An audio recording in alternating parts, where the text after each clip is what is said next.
Boom. Today we're going to continue on the story of jazz. You just heard the Congregation Big Band playing Just a Closer Walk with Thee, which we spoke about last week in the Sister Rosetta Tharpe episode, mixing secular music with gospel music. Today we continue with the story of 20th century music, where jazz music goes from being a small group New Orleans collective improvisation thing to a whole bunch of people playing on stage together in these large ensembles, these big bands. Where did that happen? Why did that happen? When did that happen? Let's figure it out today. Because I think the story of this is very tied to the story of jazz musicians, and musicians, honestly, and all of us having to be adaptable in order to continue to have success in different situations. We're going to have to change, continue to change. So in the 1920s, we're going to tell you the story of a man who knew how to change, and changed pretty quickly, and created some big change in our country. Riley, are you there? Will you tell us a little bit?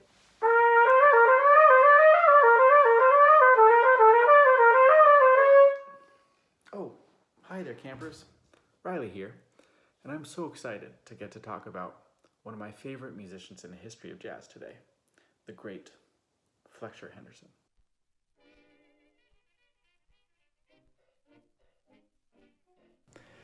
He was born in 1897, born in Georgia, and what does that tell us? Well, he was a couple years older than Duke Ellington, a few years older than Louis Armstrong, but same generation as some of our other heroes. Now, he was very talented at a lot of things. He was good at math, he was good at science, he was good at music. He actually loved chemistry, and then he moved to New York, part of the Great Migration, moved to New York planning on going to Columbia to study chemistry. But there were not a lot of opportunities in the sciences for black men at that time to pursue their careers. Meanwhile, in the entertainment industry, he saw a future for himself. One of his first big gigs was being a stock arranger for a record label called Black Swan Records. I think the first major black-owned record labels. So he's musical director there. He's arranging charts, arranging music for a bunch of musicians that are part of the Harlem Renaissance. Now, that work eventually leads to an opportunity at the Roseland Ballroom.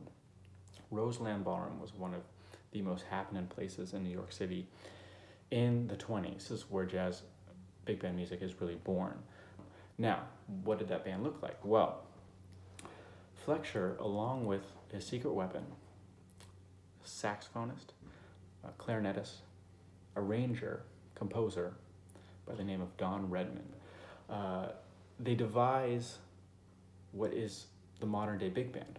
So they thought of the band in sections. Now, this was sort of the first time that people thought of jazz bands in this way. Before, the most popular and common form of jazz was New Orleans jazz, a lot of polyphony.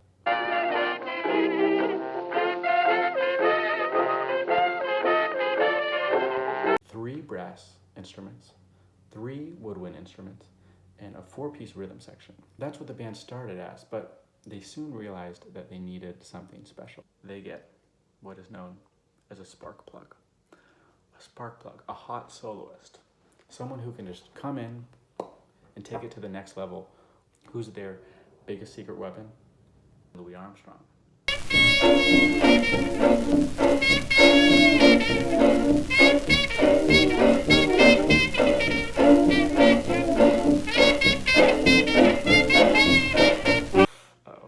So why is he so important? It's not just because the music sounds as good as it does. Jazz music went from New Orleans polyphony into big band. Incredible.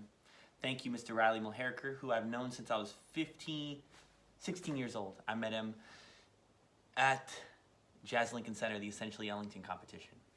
So we continue now with our story, and we're going to fast forward and do an arrangement of the Congregation Big Bands. That is our rendition of the Louis Armstrong Big Band's version of Struttin' with Some Barbecue, written by Louis's first wife, Little Hardin Armstrong. Great pianist. Check out our version.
like I said, musicians, we got to be adaptable. Why do we even start a big band? Well, in my last year at Juilliard, there used to be these dance parties in New York City at Jazz Lincoln Center at the late night series there. And my dear friend, Mr. Michael Mowenzo, he says, Sammy, start a big band. I think you should do and expand it, and we could have these dance parties like they used to do way back in the day, and people are going to dance to swing music. But there's this thing that happens to musicians sometimes is what happens if you run out of songs to play? Maybe you only have a certain amount of charts. And that's when you come up with a riff blues. Sam? 2, 2, 3. Hey everybody. Oh, hey Tawanda, how you doing? Today we're talking about conversation. We talk about conversation in music a lot. One instrument with another instrument, one voice with another voice. But when we talk about the big band, that voice becomes a whole section. And a lot of times we'll play a riff blues where each section has one statement that they say over and over again. Saxes.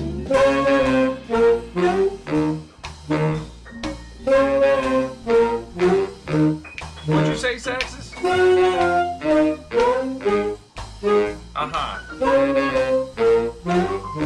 That's nice. So they take that one statement, right? They take that one statement, and then the brass section wants to have their own thing to say, right? To respond. So trombones, trumpets.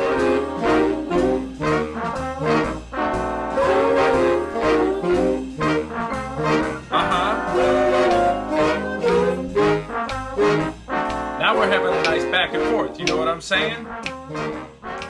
Everybody has their own role, everybody's doing their own thing, but it all fits together. Hit me with a saxophone solo.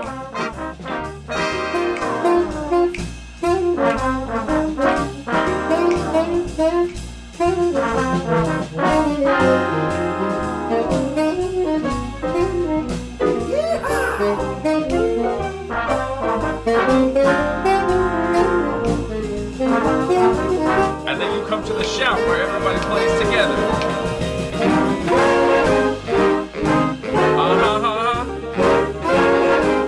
And now instead of a call and response, it's just one big statement.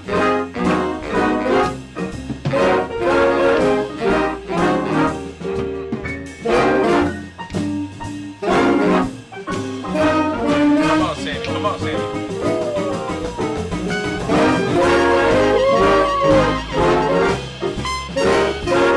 I hear you.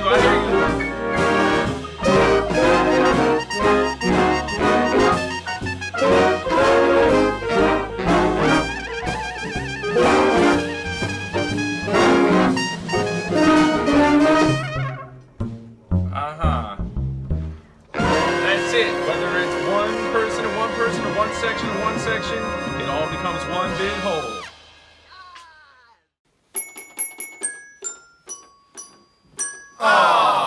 We all know what that sound means. Yes, I know that song. Commercial break. Hi there. If you're watching this, and you probably enjoy the content we create. And if you enjoy it, you're probably wondering, well, how does it get made? And it's made with the generous support of viewers like yourself. So, if you like what we're doing, go ahead right now and check out what's going on at the bottom of the screen. Check out in the body of this YouTube description and support us. Anything makes a difference. So we hope you enjoy.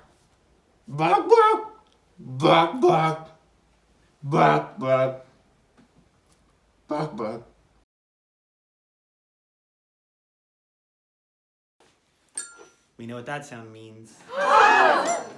Corbin's Corner. It's Frank's Corner now. It's Frank's Corner now. It's Frank's Corner now. Thank you. Do you know what you're listening to right now? You're listening to the sweet, unadulterated, unfiltered, swinging sounds of Frank Sinatra. I tell you what, baby, I've worked with the best of them. Count Basie, this young fella, Quincy Jones, Nelson Reynolds, you name it. If you don't know these names are names you should familiarize yourself with. If you're in jazz band and you're trying to swing, the only way to capture the swing feel is to familiarize yourself with the sound by listening, absorbing it into your ear and your conscience and your very being. So try this. Sing along with it 10 or 20 times and then tap along with it. Do everything you can along with it until you get it into your body before you even get to your instrument. Yeah, happy swinging, young cats. Maybe one day you'll be flying to the moon. Dave's got a crush.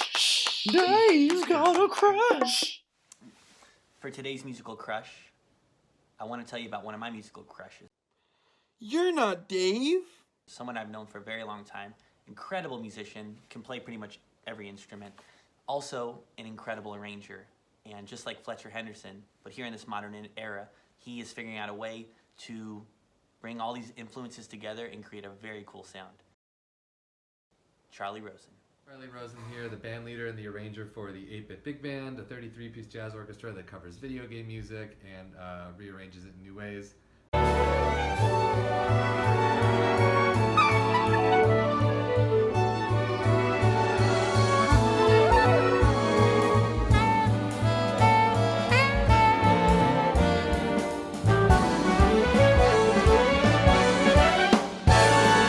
You know, essentially being an arranger or an orchestrator or anything in between is having the ability to hear the potential in a building blocks of a piece of music and see into what it could be further than what it is now. So if you have your basic structure of melody, harmony, and groove, it's taking those elements in their rarest forms or in their purest forms and constructing them into new sort of types of buildings or types of, I use cooking as a metaphor a lot. It's like having the right ingredients, but then knowing what dishes you can make from those ingredients, you know? I guess the cool thing about arranging video game music is all the raw elements are all there and they're sort of proto states, and it allows us to really fully inject our own sense of style into how they might be arranged.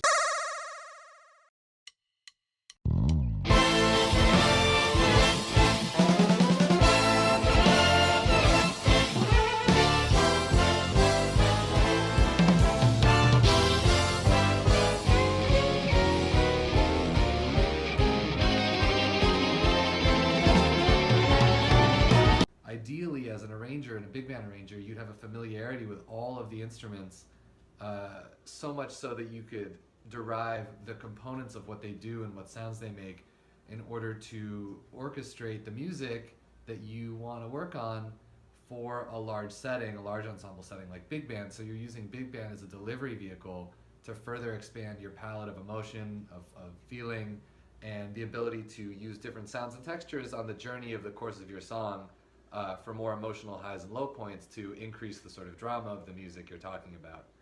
And learn as much as you can about the various instruments that make certain colors, because you never know if you're cooking and you might want to use a spice that you might not have expected in that arrangement that will really give it a unique flair. So just do as much listening as you can and just start arranging some stuff and see what happens.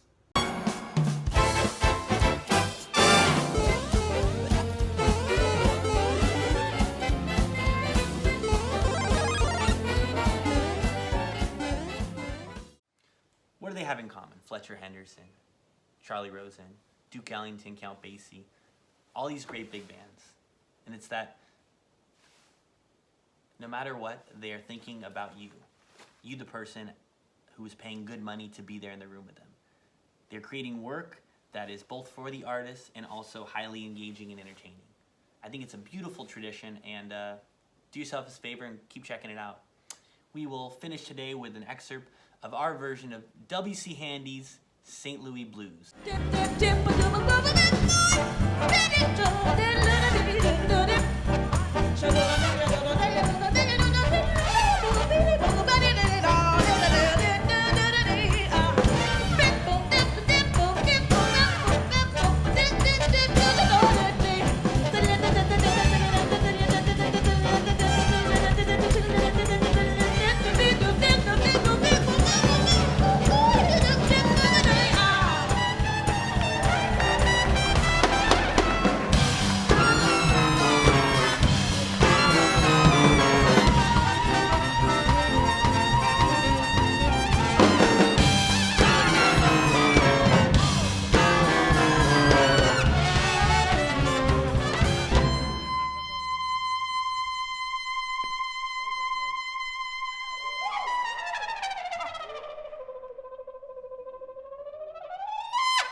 Clap up for this trumpet section, y'all.